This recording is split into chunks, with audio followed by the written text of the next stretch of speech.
Hello. Hi, everybody. Good afternoon. Welcome. My name is Chika Okoye, and this is Ryan Austin Dennis.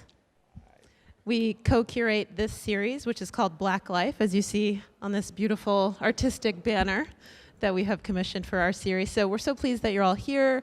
Just want to take a brief moment to first, before we really get into it, acknowledge that we stand on occupied, unceded Huichin, Ohlone territory, and just maybe take a moment, close your eyes, and find a way that you can align yourself with Native struggles that are ongoing against genocide, against displacement, erasure, and for liberation.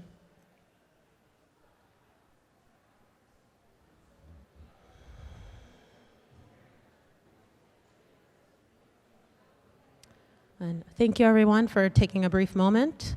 And again, welcome to Black Life. This is a monthly event series, and we're very pleased today to have M Wright with us. She will be speaking about blackness, and that's kind of loosely the theme for our series, Black Life. So you can check up at the top, there are flyers for the next upcoming events in the series. And I'll just give a brief introduction. So M Wright, who's right here behind me, is Augustus Baldwin Longstreet Professor of English at Emory University in Atlanta. So she's come a long way to talk to us today. She teaches courses in African American and Black/African diaspora studies with an emphasis on gender and sexuality. She is the author of Becoming Black, Creating Identity in the African Diaspora, and also Physics of Blackness, Beyond the Middle Passage Epistemology. This is a book I really like and appreciate, so I highly recommend it. Her current book project, Afro-Europolis, Blackness in the Heart of Empire, looks at how Black writers from across the diaspora construct Europe as a space of freedom and oppression.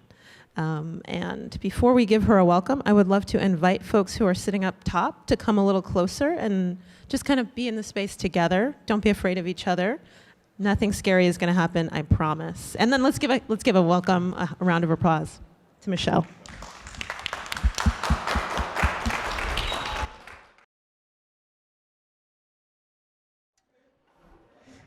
Thank you so much to Chika Okoye for that introduction, and also to Ryan Austin Dennis for inviting me here. I was very nervous coming today because I saw how beautiful the weather was, and I was like, how many people in Berkeley are going to come inside on a gorgeous day to listen to a lecture?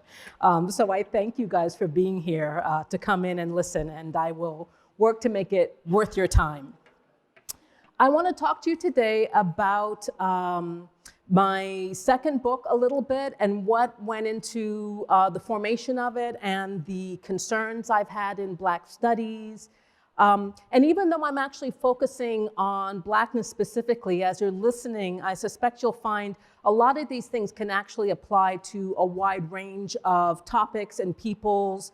And I think that's simply because when you engage in Black studies, it's not wholly unique in this way, but I would argue it's one of the few disciplines where if you dig down deep enough, you end up inevitably doing global studies, because you can be really hard pressed to find some place on the planet or some topic on the planet that doesn't sooner or later intersect with Black people, Black cultures, or some of the many themes that happen and occur in Black history, beginning with the politics of oppression and suppression.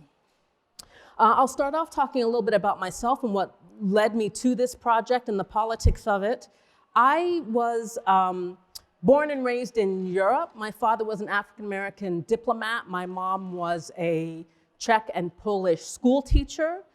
And one of the first things I took away from attending these private American schools in Europe, very shishi upbringing, nice little contrast there. I think a lot of it was during the Nixon administration, and this sense of here you have a president who's enormously conservative, who is caught on tape saying incredibly disparaging things about minorities, and yet at the same time, the power of the US at that time and its socioeconomic privileges afforded my dad, who was a mid-level diplomat, who was not an ambassador or anything fancy, to send his kids to these incredibly expensive schools where most of my classmates were either the sons and daughters of US oil representatives in Holland and Belgium especially, or else international students who were also the offspring of diplomats. But one big difference there was if the students were from Asian nations or West African or East African nations, chances were high that they were also royalty, because quite often in the diplomatic corps, the folks who are appointed to these posts tend to have royal lineage or noble lineage. So I was quite literally going to school with royalty. But the other thing that really sort of struck me when I was there was the fact that there were a handful of other Black kids in these schools. They were Black African, and what hit me was the fact that there are simply different ways to be Black. And I took that with me when I was very, very young. Different didn't mean hierarchical. They weren't less Black than I was or more Black than I was. But we very clearly had different histories and different trajectories. And even in a more complicated way, at one point, I think it was in 7th grade, for the first time and last time ever, there were 2 African American students who joined us for a semester at my school.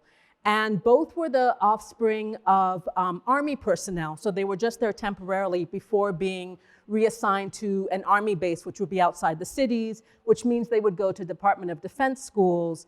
And even though they were also African American, there was just a sense with me that, and with them, upon spotting me, that we were also different. In other words, in this case, we had very similar historical trajectories, but in terms of how I engaged with Blackness and related to it and the things that were most salient to them about their identity were quite different. So I guess I should not have been surprised when I get to graduate school, and this is one of the things I'm interested in pursuing. Came into graduate school very conservative. I wanted, well, not politically, but nonetheless, wanting to do 19th century French and German literature as a comparative literature major. And I fell in love with theory, at that time post-structuralist theory, which was becoming very big in the late 90s in grad school. Post-structuralist theory is basically arguing that everything we think of is in some way constructed. It's not naturally or essentially occurring. So race is a construction. Nations are a construction. Gender is a construction. That doesn't mean, as some of the right wing have taken it to mean, that therefore it's not important or it can be easily dealt with. When you think about it, when things are socially constructed, when millions of human beings buy into them, when the state buys into them and starts practicing as if these things are fixed and real, Black people should be slaves, that is a construction, but it's not something that can easily be tossed over or turned over.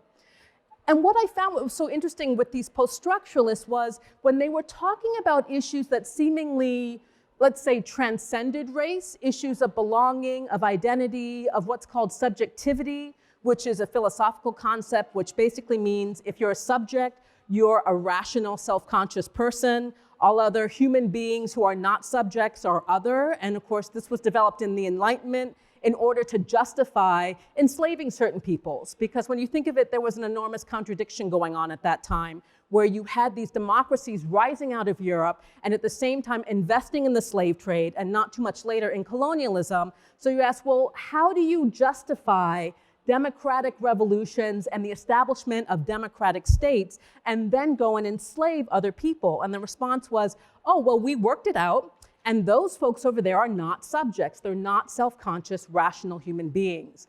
But when you would read post-structuralist or even earlier philosophical discourses on the subject, race doesn't come into the stuff that you're taught in classes.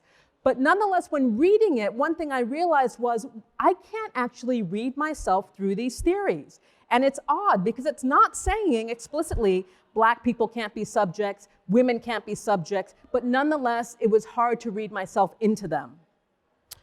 When I would ask my professors about this politics of representation in which without making somebody, without actively erasing somebody, they are nonetheless erased, they said, well, just tack yourself onto the theory. They weren't thinking about race at that time, or Black people weren't important at that time, so that's why you aren't included. It was like, well, that makes no sense, because if they aren't thinking about me, why in the world would I be automatically excluded? So my first book was actually on this. It was on the development of the subject in philosophy. And as I went back, I found that some of the materials that we were not being given in class, because these were not the best writings of folks like Hegel or Kant, these big 18th and 19th century German philosophers, they actually, they focus a lot on Blackness. When you read Hegel's philosophy of history, he spends 50 pages talking about Blackness in Africa. Now, he never actually went to the continent, and I always joke, that's always what makes it easier to theorize about something. You know, facts just get in the way of a good opinion. And so he would talk about how, you know, Africans are savage and all they do is they kill each other all day. And then he goes on to say, just as we would not talk about a history of the tiger, so we do not need to do a history of the Negro.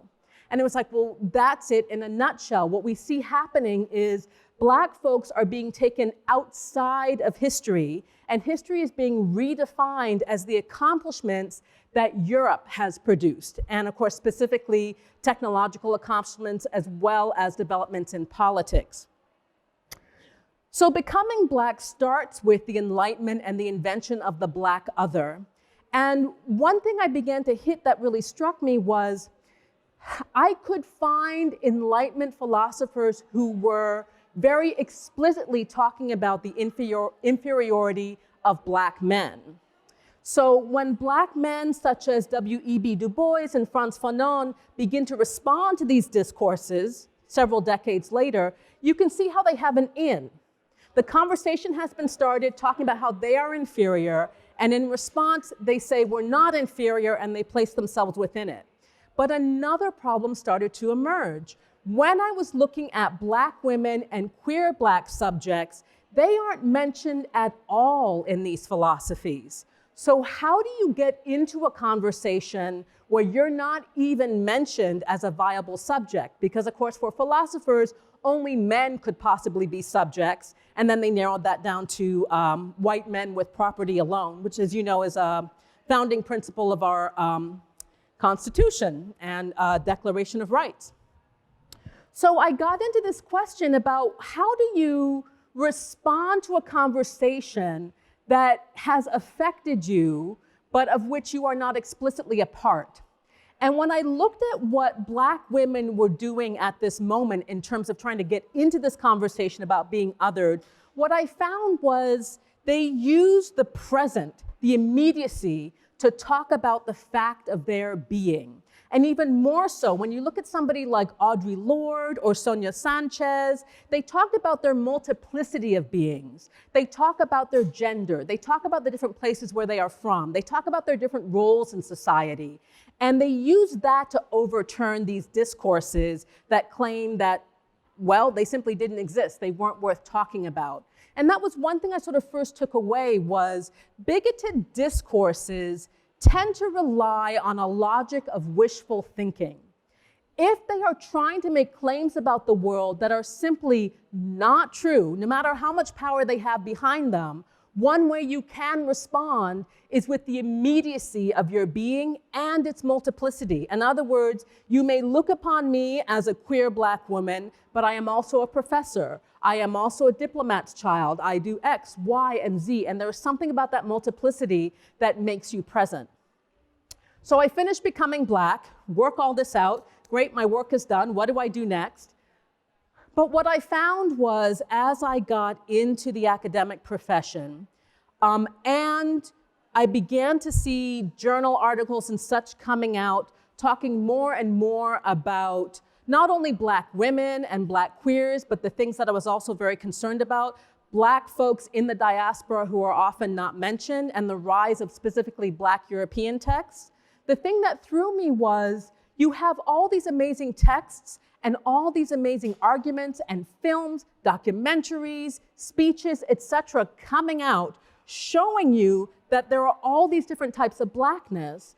And yet, when we look at textbooks on the African diaspora and most major books, a lot of folks are going to have the experience that I had when first reading these theories of subjectivity. They're going to read about the Black diaspora, but they are not going to find themselves in these discourses, even though these textbooks, websites, what have you, are not saying Black Europeans are not really Black, therefore we won't mention them. Black women don't really count, so therefore they won't mention them. And I had to start asking, so what is it about this particular form of Blackness operating in these texts that is pushing these other forms of blackness out without even mentioning them.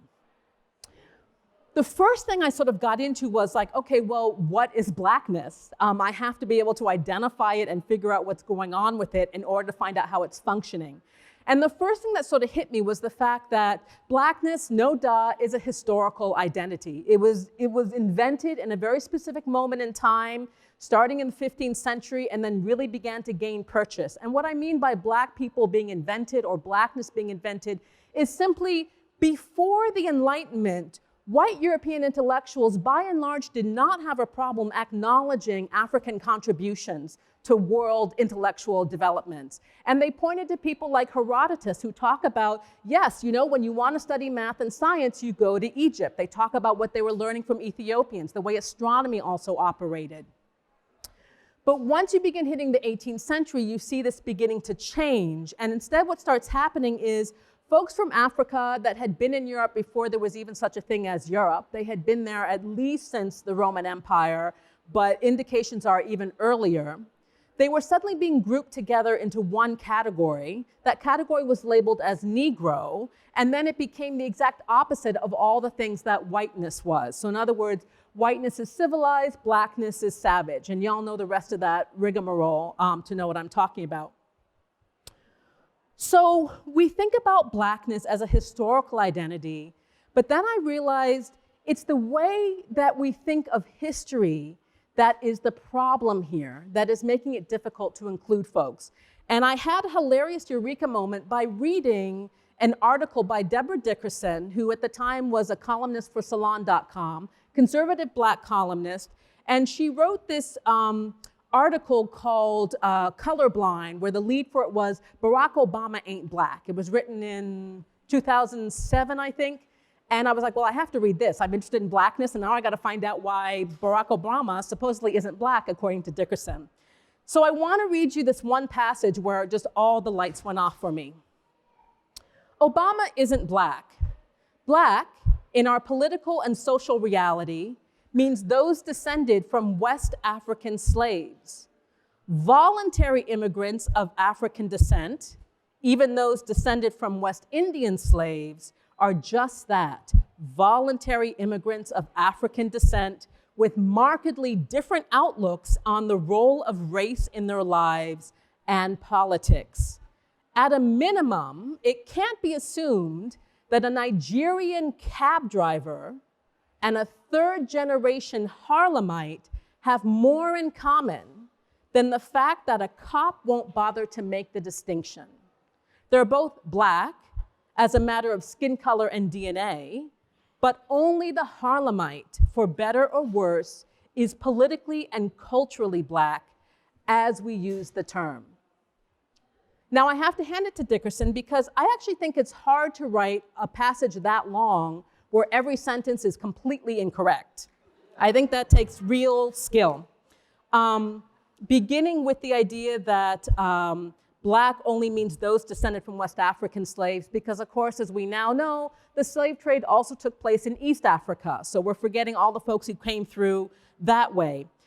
Voluntary immigrants of African descent, even those descended from West Indian slaves, gets into very weird territory here, because you have to ask, what is a voluntary immigrant? When your livelihood is being threatened by the state because you dare protest its actions, or you're pushing against what is now simply a sort of post-colonial white corporate rule of your nation, and you have to get out of your homeland, is it really voluntary immigration when you are forced out? The other part that also grabbed me, of course, was they're both black as a matter of skin color and DNA. As we know, blackness isn't actually located necessarily in skin color. There are black people who can, quote unquote, pass for white. And, you know, geneticists have been looking for black DNA for the past 40 years. They're still looking.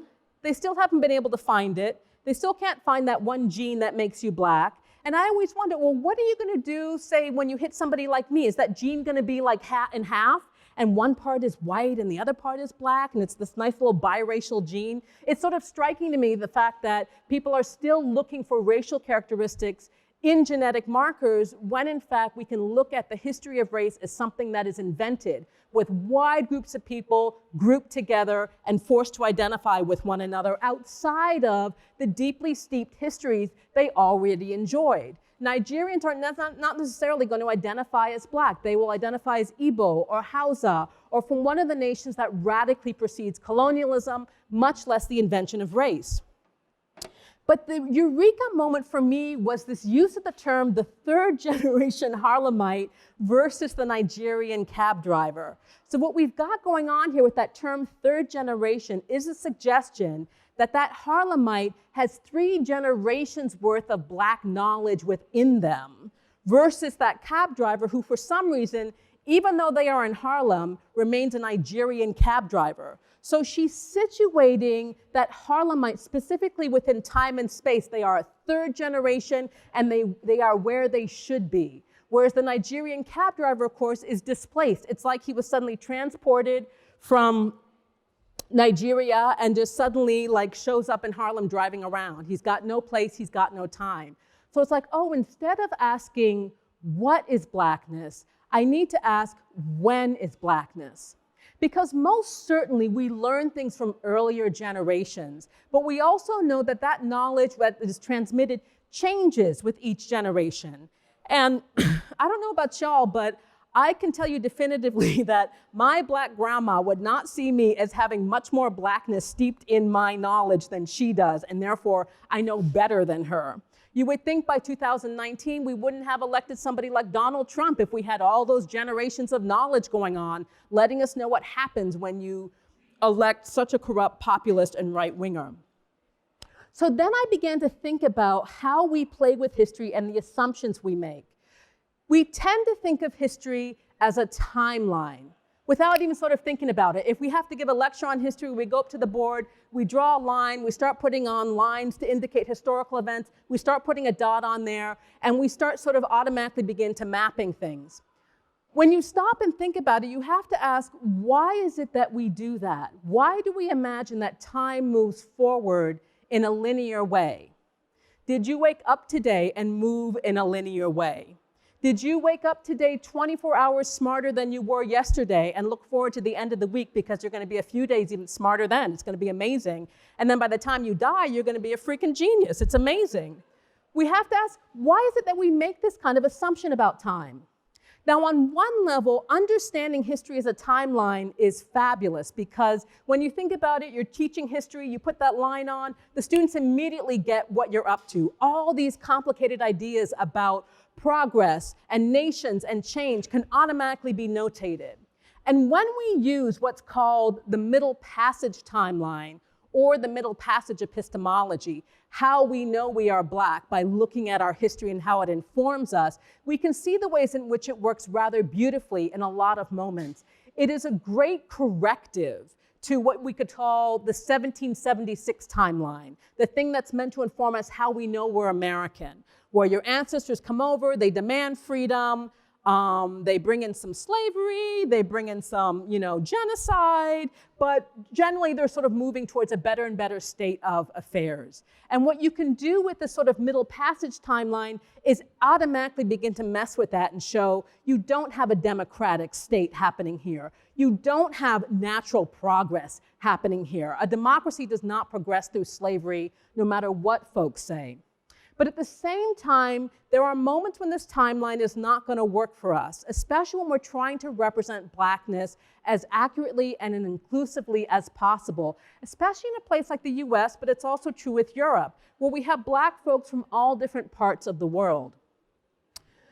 Dickerson's attitude about Caribbean immigrants not counting, on one level is simply an offensive line in this passage.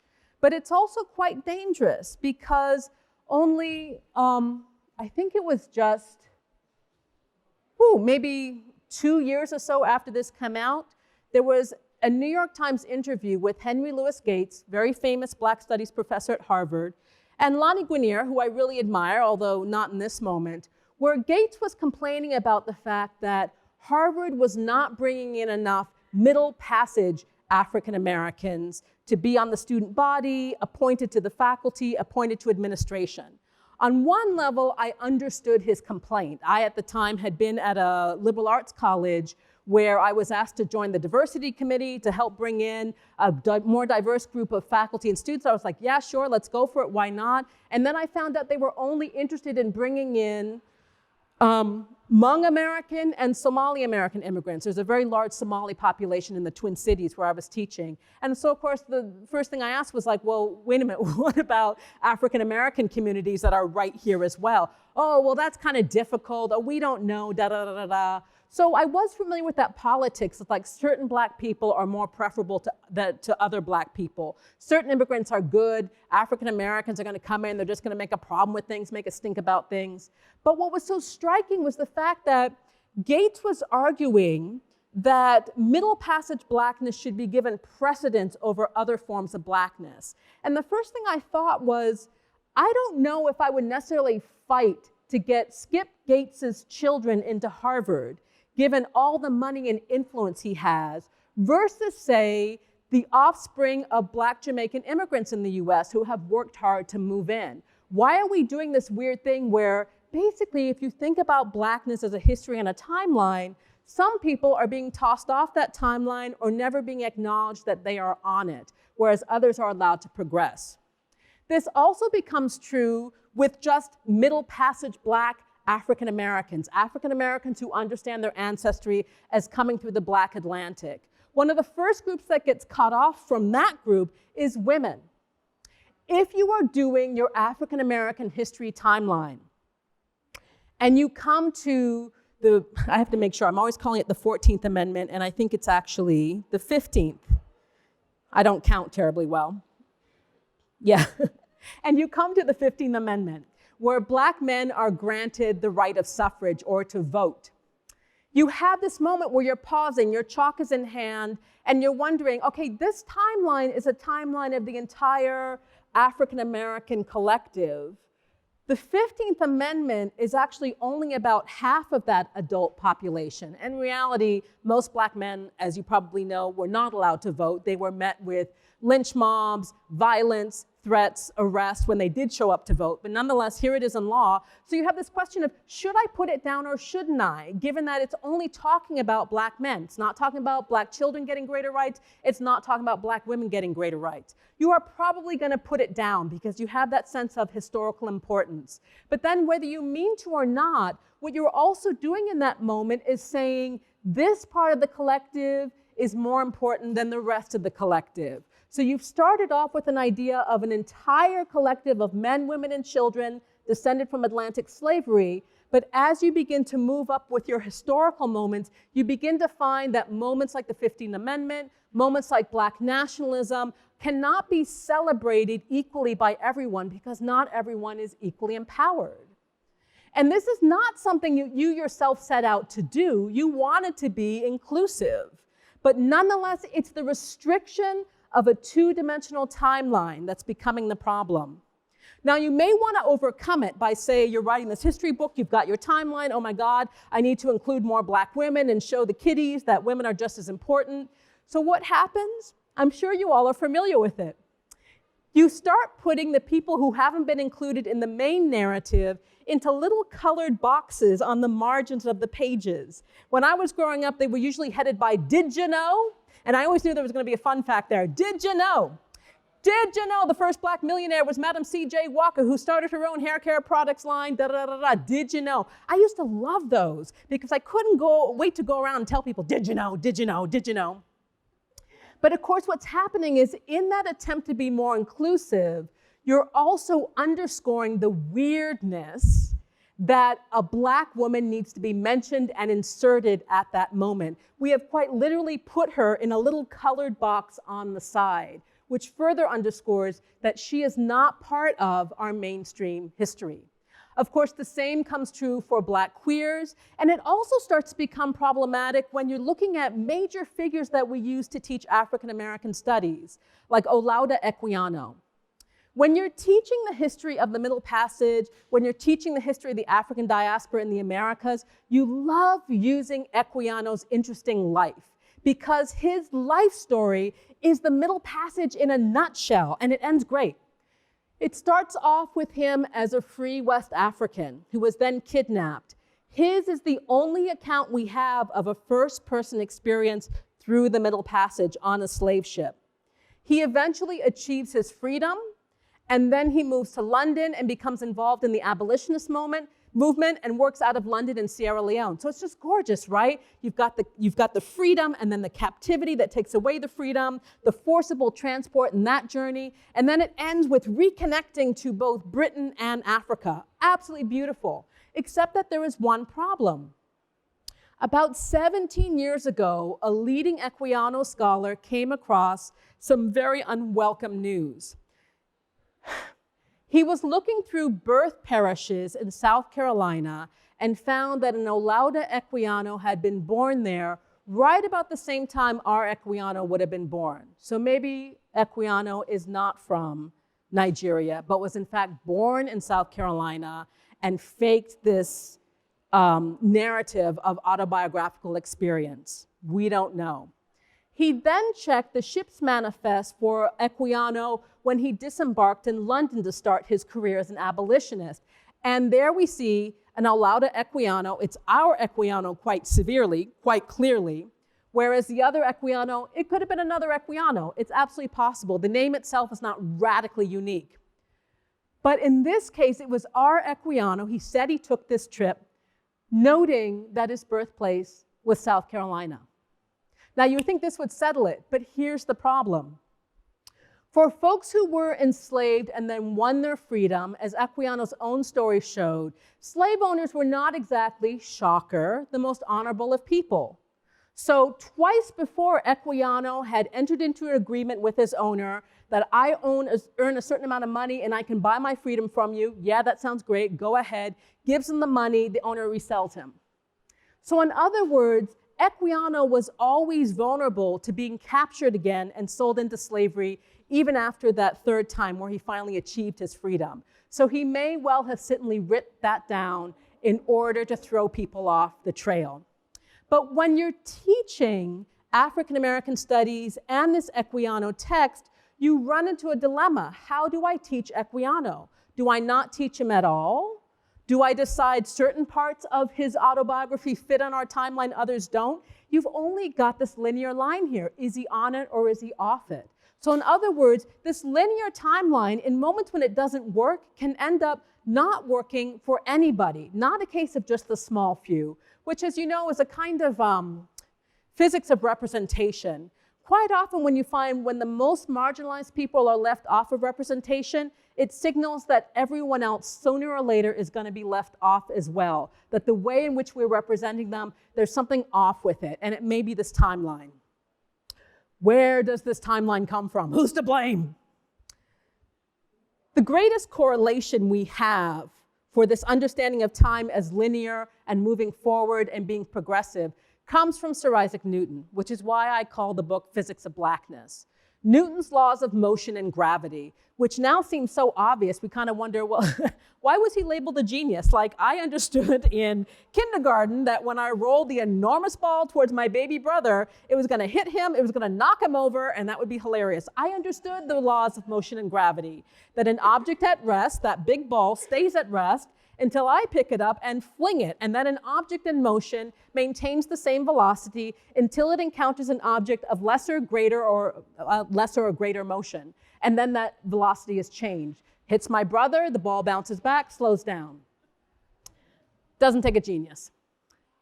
But what, of course, was genius about Newton's work was that he had found mathematical equations that you could use to plug and play this. In other words, using Newton's laws of motion and gravity and the mathematical equations he worked through in calculus, you could take a rock, and according to Newton's methods, you could find out not only where that rock had been 500 years ago, but where it was going to be 1,000 years from now.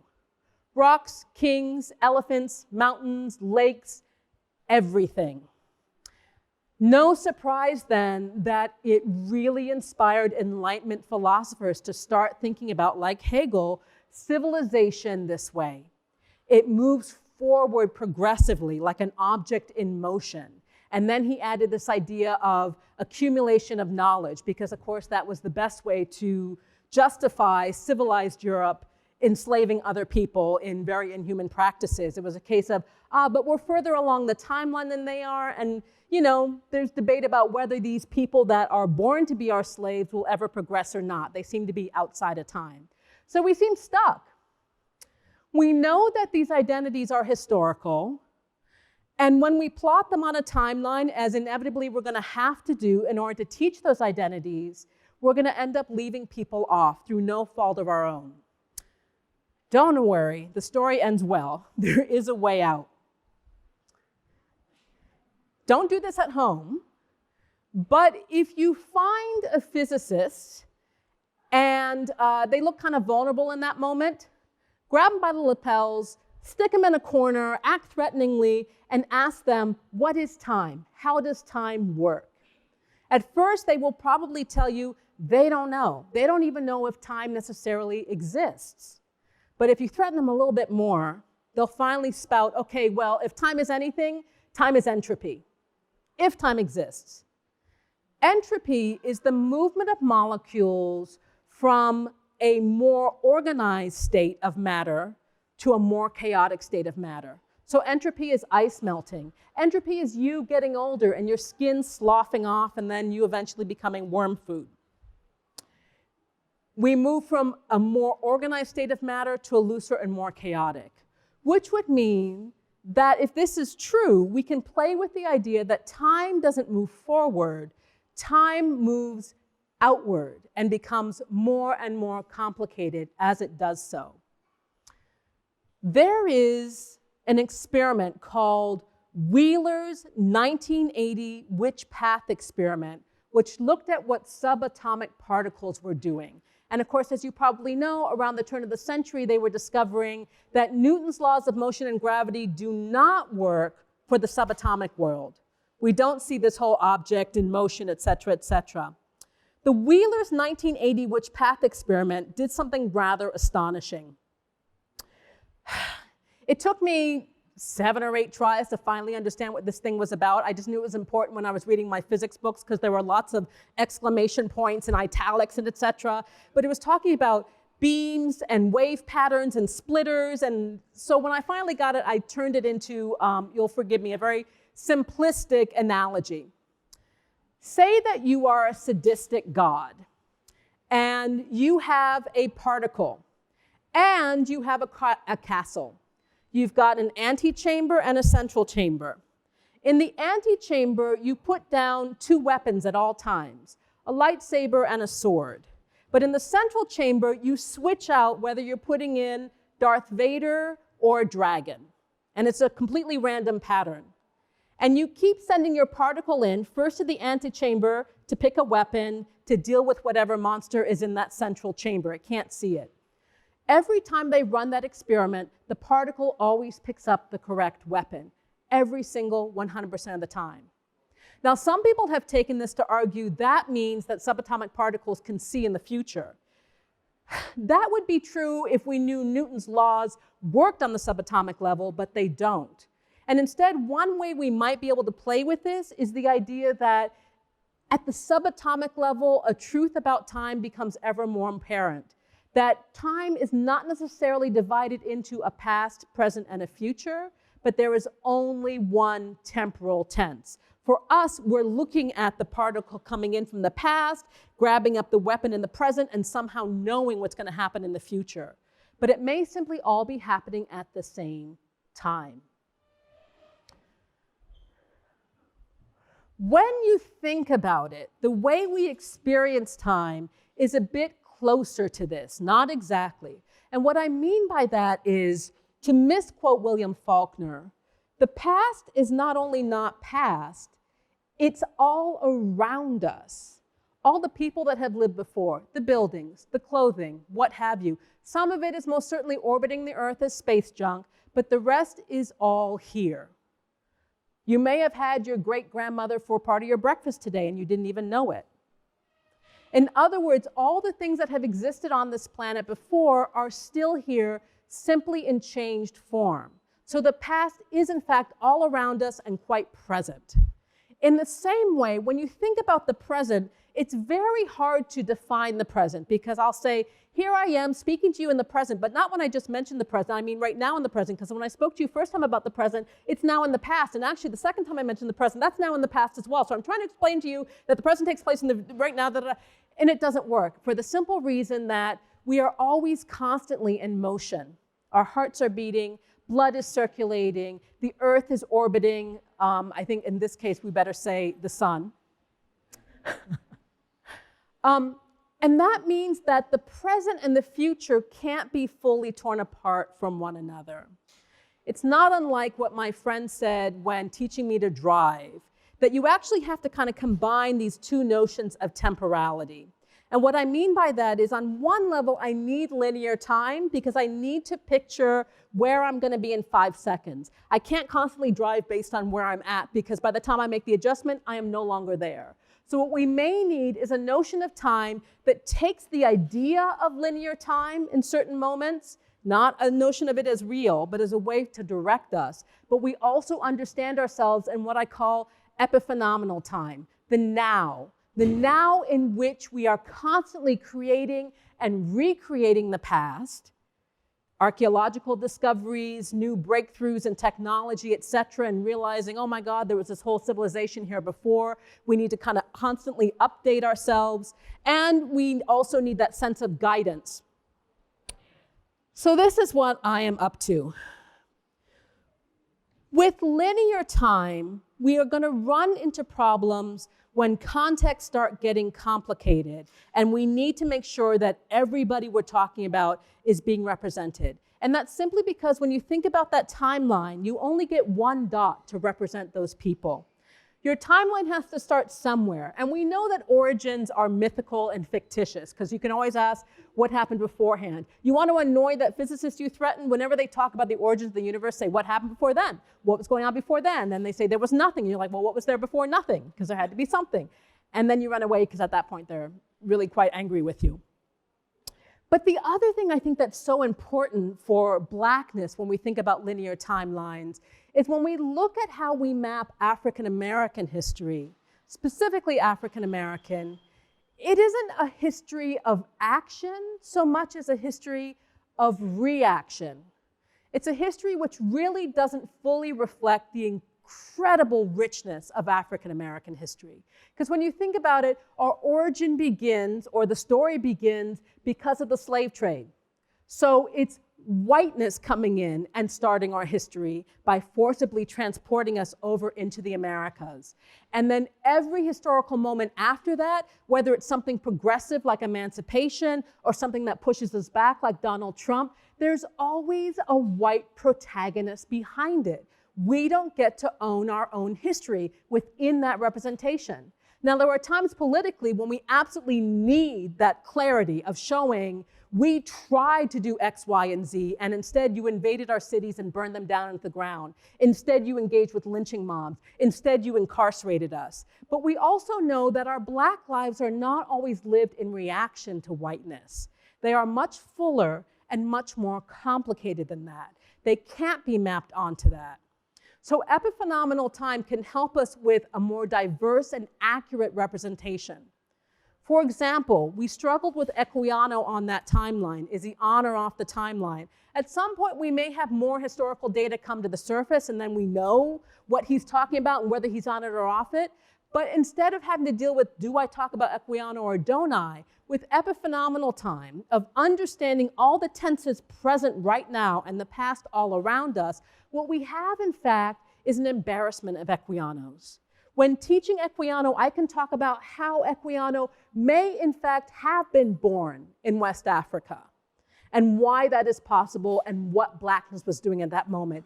How he could have been descended from nobility or come from the peasant classes, and talk about the ways in which Black Africans achieved literacy in the New World quite often either away from their owners, or sometimes their owners broke the law because they needed these folks to do what they couldn't do, to do the bookkeeping, to do the almanacs, to plan the planting, to build the houses, to predict when the crops would come about, how to price the crops. Slave labor was, first and foremost, as it has been throughout the world, intelligent labor.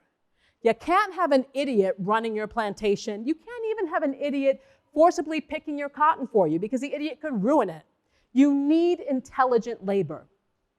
So we've got our Equianos in West Africa, Equiano that may have gone through the Middle Passage because his account is convincing to historians and can actually be backed up in terms of what we know what happened on those slave ships. At the same time, we can talk about how it is a black person who may not have gone through the Middle Passage would be able to write about it and the knowledge that they accrued. So in other words, we can start popping up Equianos in all sorts of places, not in others. We're pretty sure he was never in Norway, for example. And use epiphenomenal time to talk about the multiplicity of being, how you can't reduce a being to a single thing. Another way to think about this was a group that was a particular concern to me, which is Black Germans. Black Germans kind of first came into view for the rest of the world in a large scale through this anthology called Showing Our Colors, Afro-German Women Speak Out. And now we have more and more people engaged in Black German studies. But it's very hard to map Black Germans onto a linear timeline, even one that's just in Germany. And I was recently asked to write a review of an anthology that was very carefully trying to map Black Germans through German history. And it was interesting because despite all the very well-meaning attempts to do so by two white German historians, one got this sort of weird moment of, you know, when Hitler seizes power and you're talking what Black Germans are doing, there's that sense of, you know, this is the stuff I do, this is my jam. And yet it seems almost like a fun fact to talk about what Black Germans were doing in the Hitler era. At this point, we should be talking about Hitler and the Nazis because they kind of dominate German history in this moment. So how is it that we have that kind of weirdness of trying to blackjack Black Germans through German history isn't going to work? Part of the problem is, almost unlike any other large collective made up of millions of people, Black Germans have multiple origins. There were Black Germans in 18th century Germany who came from West and East Africa, were usually nobility. They came to Germany to study at the business schools, the medical schools, the law schools. After World War I, you have France taking its Black colonial troops and deliberately placing them in the Rhineland as a show of strength against the Germans to try and humiliate them. Like, look at us, we can even just place our Black soldiers to guard you. And the result, of course, was biracial offspring between different romances and affairs between Black German soldiers and white German women. There was the attempt on the part of the German government, the League of Nations, and Woodrow Wilson to claim that, no, this was all rape, but they couldn't actually find a single case of rape happening here, which is actually kind of striking because quite often when occupying armies move into a town, rape is one of the things that happens. You have another group of Black Germans coming about after World War II, liaisons between African American soldiers and white German women. And nowadays, you have another wave of Black Germans who are coming through West African and East African immigration. So you can start to understand why trying to place Black Germans on a white German timeline is going to be odd because they're coming out in all sorts of different places. Instead, with epiphenomenal time, we can talk about how in this moment, we have multiple origins and we have Black Germans in all sorts of various functions. And we don't have to lose anybody or get into these weird questions of marginalization. I will finish up with a final example using James Baldwin and a book of essays of his that I absolutely love, Notes of a Native Son. For a moment there, I had a brain fart. I'm like, what is the book you love? Can't remember the title, huh? How much do you love it? I love this book because Baldwin is talking about Blackness in a way that a lot of folks have not, which is being African American in Europe after World War II. In the mid-50s, Europe was still rebuilding itself. It had still been largely, bombed into smithereens, whether we're talking about the Nazi forces or the Allied forces. And we are also talking about the ascent of the United States as an economic superpower at that point. So African Americans coming over who had US dollars in that moment suddenly had more economic and social power than white Europeans. The same was true for Black GIs who were placed in Germany after World War II. Suddenly, these white Germans who had been fed on this diet of their own racial superiority had no problem trying to bribe these soldiers for certain favors or for food or for shelter, quite often, sad to say, by bringing their daughters forward and offering them up as a bargain or a trade there. So you had this moment that Baldwin actually talks about a little bit and reflects on. And he talks about how different it is to be an African American in his position in Europe at that time, as well as the encounters he's having with Black Africans. And he's starting to reflect on this difference. And in this essay, Encounter on the Seine, he does something really striking. He pictures himself standing at the foot of the Eiffel Tower, and on the other side is a Black African colonial soldier who's just been demobbed because it's the end of World War II. And he talks about how he and this Black African soldier are looking at one another and pondering what it is that brings them to the same place in the same time despite their different histories.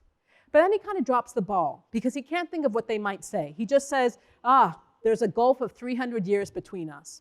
So when you're trying to figure out, like Baldwin is in that moment, what is Blackness if me and this Black man are flanking one another and yet we are different from one another? We have certain things in common, other things are different. We can switch the question over to when and where is Blackness? So what I did in Physics of Blackness for that chapter on Baldwin is I looked at who else is in Europe at this time in the mid-50s who wrote about it. And what I found, of course, was Bernard Dadier, who later becomes a statesman from Côte d'Ivoire, from the Ivory Coast. He's in Paris at that time, and he's traveling, and he's talking about it. So we have a when and where of Dadier in Paris. And then I added Amata Aidu, absolutely brilliant poet, essayist, novelist. She's not a formal politician, but she should be, who was actually in Germany at that time, in that same arena of the 1950s. And with that when and where of locating all of them in epiphenomenal time, we can start actually creating a dialogue between them. So we can have this sense of a post-war Blackness that honors many different histories. And I'll finish up simply by noting that here we are, we have a few Black folks in the immediate surrounding area, and we have come through this when and where through our different trajectories, our different histories. We may pass each other like ships in the night later on, but we are in a gorgeous epiphenomenal moment of the multiplicity of Blackness. Thank you very much for coming.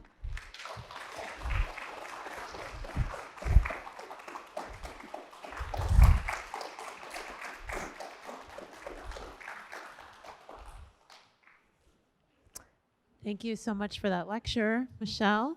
I have a microphone I can run for questions if folks want to we can take a moment to think or to write. I'll give everyone 30 seconds to a minute, and then we can pose questions.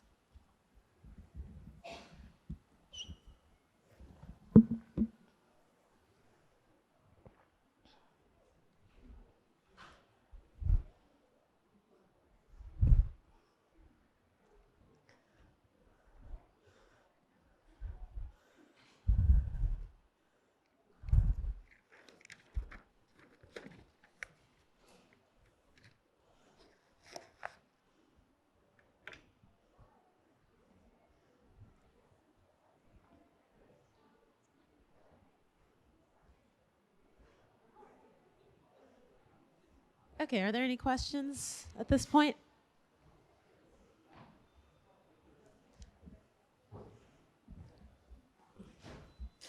For a moment there during Q&A, I always think, no, I've answered everything. There are no questions.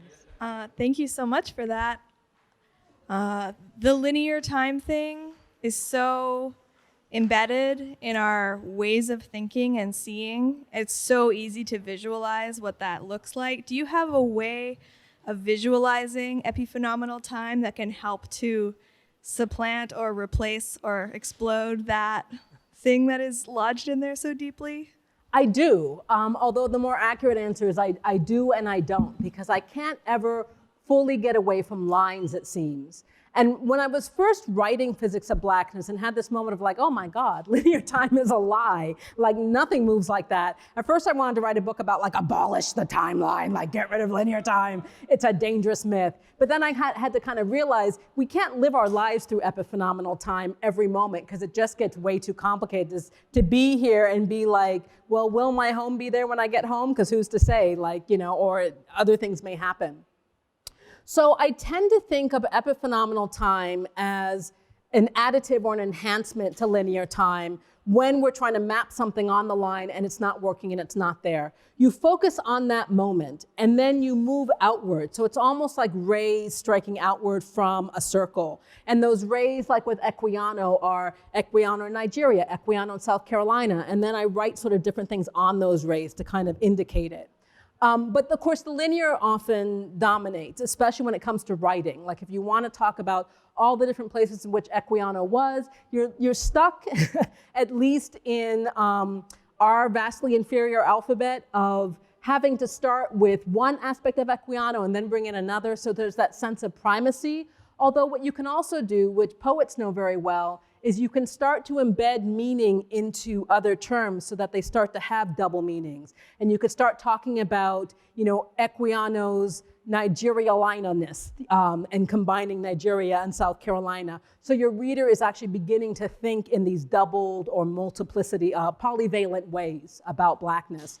But that's how I tend to think about it, is it's a dot, you're in the circle of the now, and then you're starting to trace the rays outward. And that actually tends to be how I do a lot of my lectures with my students. I'll start with a concept, put it in the center of the board, and then start drawing lines outward, putting stuff on there, and then connecting the lines in different ways.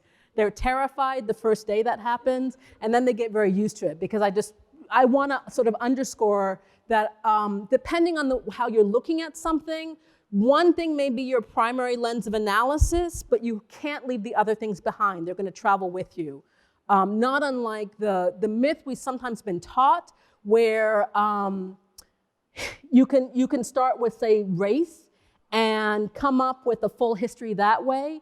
But we know how that works, which is when you think about Blackness and don't name a gender or a nationality or a sexuality, the assumption is going to be we're talking about heterosexual African American men or heterosexual Black African men, and everybody else is going to have to be added in. And we see, and I'll stop with this sort of anecdote, we see how important that is about the need for these representations when we look at something like police violence. Killing this man to show my patriarchy is stronger than your patriarchy and I can exterminate you in front of other people. But Black women tend to get murdered in a different way. They tend to be murdered privately. When you think about like Sandra Bland, they tend to be found hanged in the back of a police van or a police cell. Sometimes the cop car pulls up to the police station. There is a dead Black woman in back. Her hands are handcuffed behind her, and she has been shot through the head, and the cops note it down as a suicide. So in other words, when we're talking about Black violence, quite often, we automatically think about the public sphere, and then we tack on people like Sandra Bland. And so we need to sort of start with this moment of when and where is this happening, and we can start divvying out the public spaces and the private spaces where different Black people are going to encounter violence in different ways, but with the exact same ending.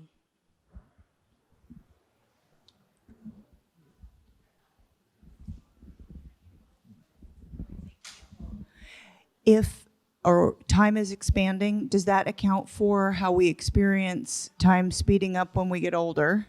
That's number one. I have a two-part, if I may.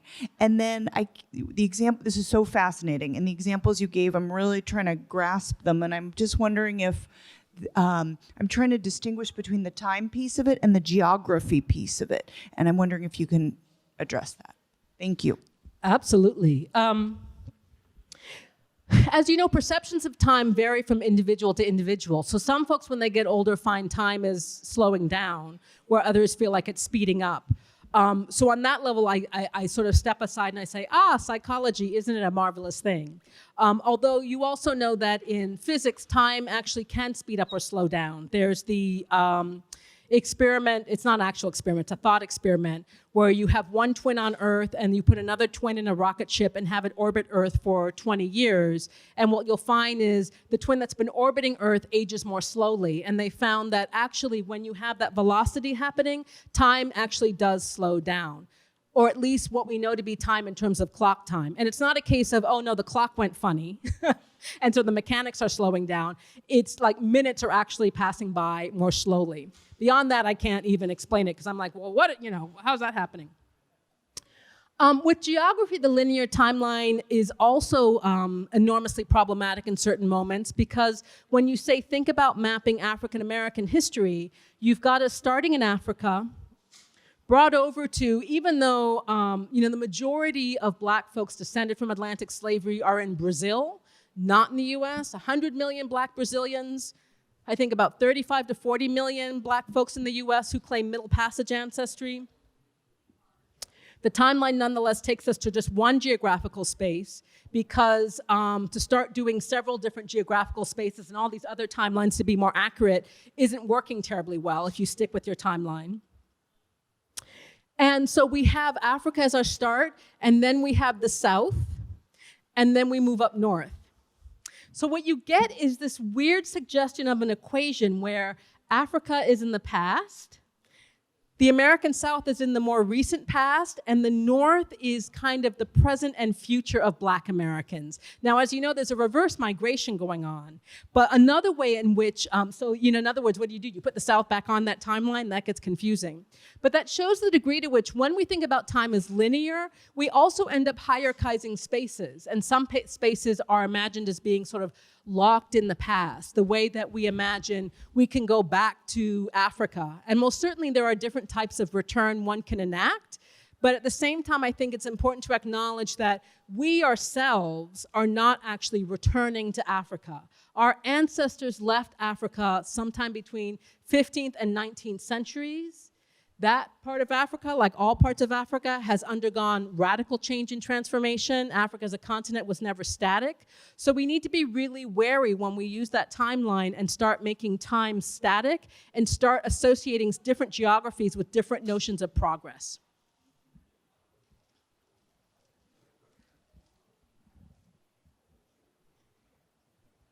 See, now everybody knows everything. I just need to answer a couple questions. I think I could ask a question, which is to speak to the Baldwin essay, where you have the African in France speaking to the African American in France, or rather not speaking.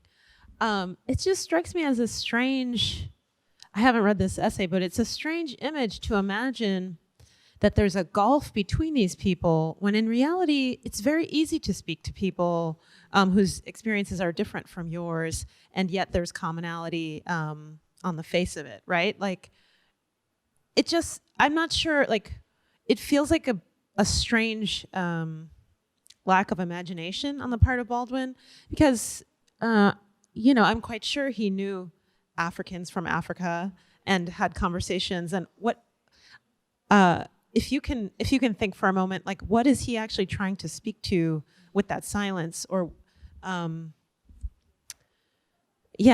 why this image of the gulf? I can't get into Baldwin's intentionality, so I can't tell you exactly what he's sort of up to. I think a couple things are going on. When Baldwin talks about his experiences in Paris, he talks about how, unlike in the US, Black people that he's passing, whether they're African American or Black African, a lot of times they start looking away from one another when they're passing if they don't know one another in Paris. And it's almost this kind of sense of, I'm in a different space. I don't want to connect with you in the ways that first spring to mind of our, remember we're talking about the 1950s here, our shared humiliations, our shared fears, our broken families. Instead, I want to fully occupy this space of Paris. When it comes to Black Africans, as you know, anti-colonial movements were really starting up again after World War II, especially since you had so many Black folks who had fought for the Allies. There'd actually been Black folks who had fought in the German armies as well under Hitler, because there were Black Germans that were conscripted into the army, as well as, they don't talk about it a lot, but when the Afrika Korps was in Africa, they were also using black soldiers. The French were using black soldiers. In fact, what the colonial powers had learned from World War I was, as it looked like we were about to get into another global conflict, they immediately began forcibly conscripting their black African and Asian troops. They knew they could not win a global war without colonial troops. They couldn't do it on their own, despite the fact that World War II so often is narrated as it was just white actors and the Japanese, like that's all who was involved. No, it was a truly global conflict. But you had anti-colonial movements starting up, and no surprise politically, because there was a push to build alliances, quite often we tend to think of alliances as we need to unify, which means we need to understand ourselves as homogenous and united in that way. It's difficult for us to build alliances within difference. So what Baldwin, I would argue, is also trying to bring up at that moment is, tain't no shame that black Africans are not the same as African Americans, that homogeneity is only operative in the racist invention of blackness, which argues history doesn't matter, you all look the same, so therefore you are the same.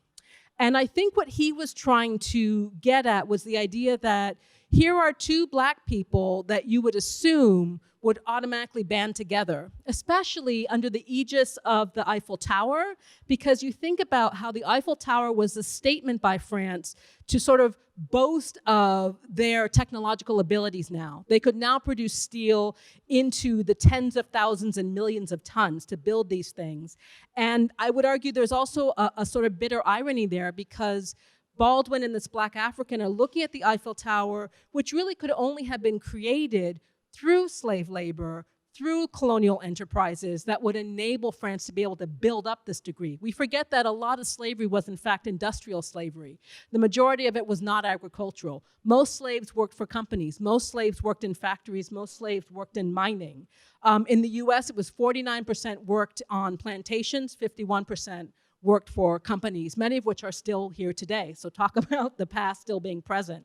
So I think what he sort of wanted to bring up was the fact that we nonetheless have different histories, even as we acknowledge in certain ways whiteness brought us here, forcible conscription versus, strikingly, the fact that African Americans had to fight to get into the US forces. So you already have that automatic difference going on. Some black people are fighting not to get into the army, and others are fighting to get into the army, depending on where they are. So the when and where of blackness is really key.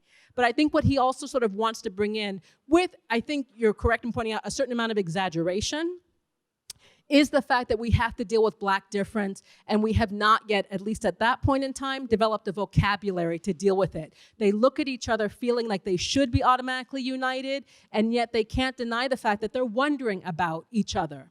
Now, as you point out, there were a lot of black folks in Paris, so Baldwin could have gotten to know some, and he did talk about it a little bit, so it wouldn't have been that hard.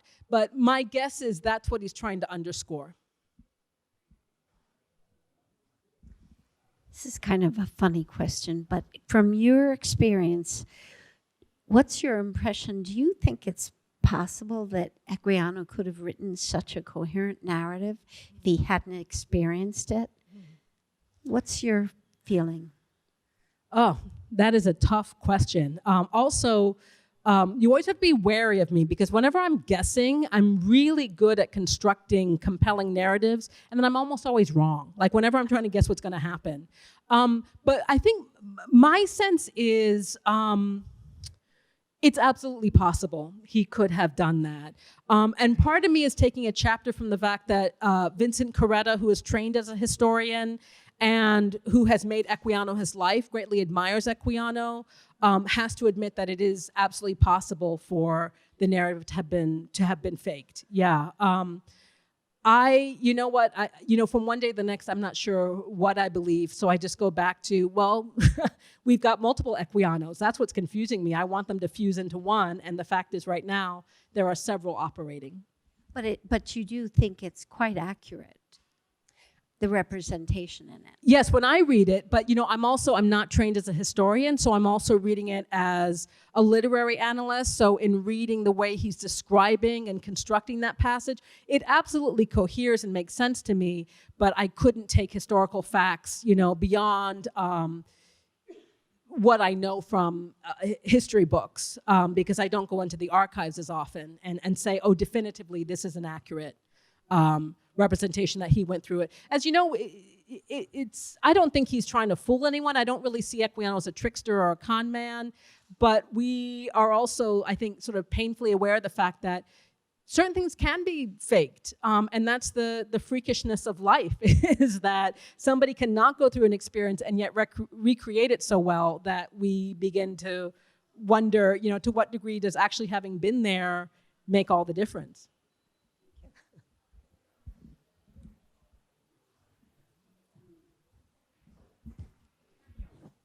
Thank you. This is really great.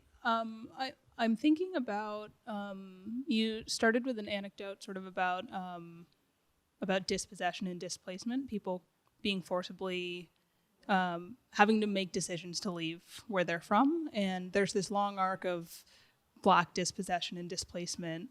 And I'm wondering if you've thought about the ways in which we can tell these continuing histories in a nonlinear form, especially when there are through lines, but I guess not linear lines that connect all of these continuing acts.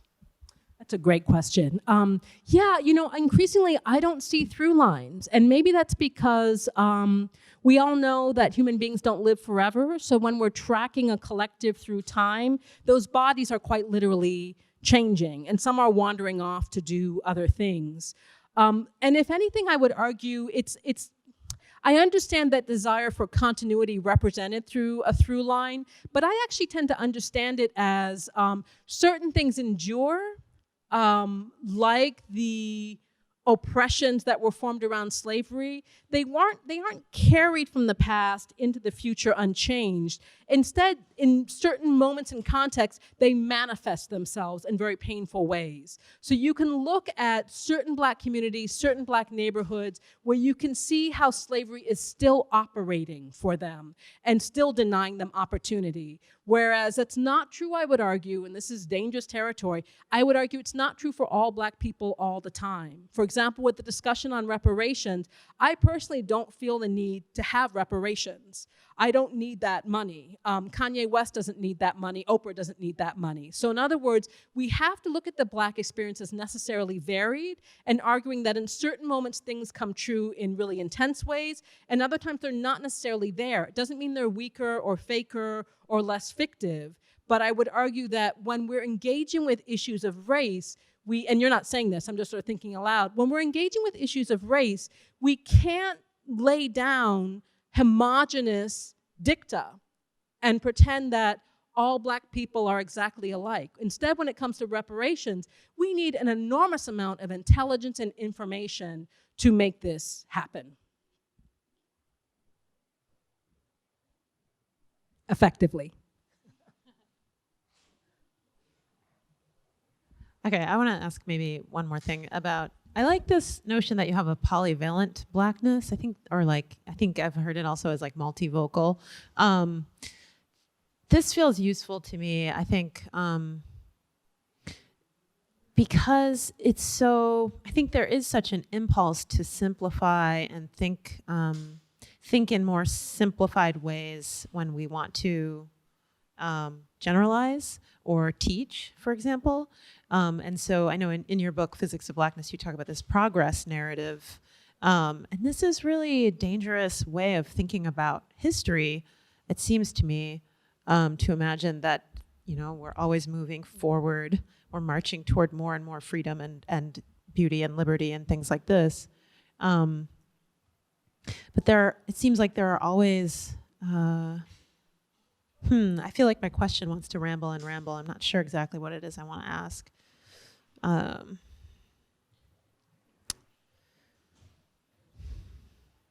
Thinking through like a history course, if we were going to teach some kind of history that was polyvalent and did center Blackness, what would that look like?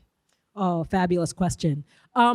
Yeah, because one of the ways in which my argument has been misunderstood by some folks is the suggestion I'm trying to get rid of linear history altogether, when in fact I want to argue, no, in many ways it works, it's just in certain contexts we need to complicate it. And it's so striking because I think most people don't fully believe in a progress narrative because I mean, is Donald Trump an improvement on Obama? For some people, he is. Or would we consider the Holocaust an improvement on Atlantic slavery? Like when we look at Western civilization, how is that better? But nonetheless, we have built into our heads this idea of progress. We go to school to better ourselves and to better educate ourselves. And then we're disappointed with ourselves if, say, we don't do so well in our third year of school and the second year was just grand. We go after ourselves for not having progressed. And perhaps most strikingly, in the books on quantum physics I was reading, where they automatically start playing with time not being linear, almost all the introductions start off by bemoaning the fact that physics hasn't made any strides recently, at least since the 1970s. So it's like, wait a minute, y'all know that this progress narrative is an idealistic construct. It simply operates in the realm of ideas, and nonetheless, you're still kind of, knee-jerk bothered by it. So the way I would teach Black history would be in sort of that similar way. I teach the linear in terms of teaching chronology because we tend to be graded, evaluated, et cetera, by our ability to put things into a certain type of order. And I would argue students need that clarity. But after giving that clarity, then we start to deconstruct it, which I think strikingly doesn't actually confuse students. It's satisfying for them because they know there's more than what we've just put up there in terms of chronology, and that things can be kind of deconstructed and enriched and revealed to show their paradoxes. Because I think students, no matter how young, are more than aware of contradictions and the fact that things don't flow easily from one into the other. So we might as well sort of reveal that to them. So a lot of times what I do is I'll put, if I need to get some chronology down, I'll put the timeline down and I'll put the events down, and then I'll start attaching things to them to show how much more complicated this is, and that this event can't simply be understood, say, as a clear progressive move forward. It has other effects.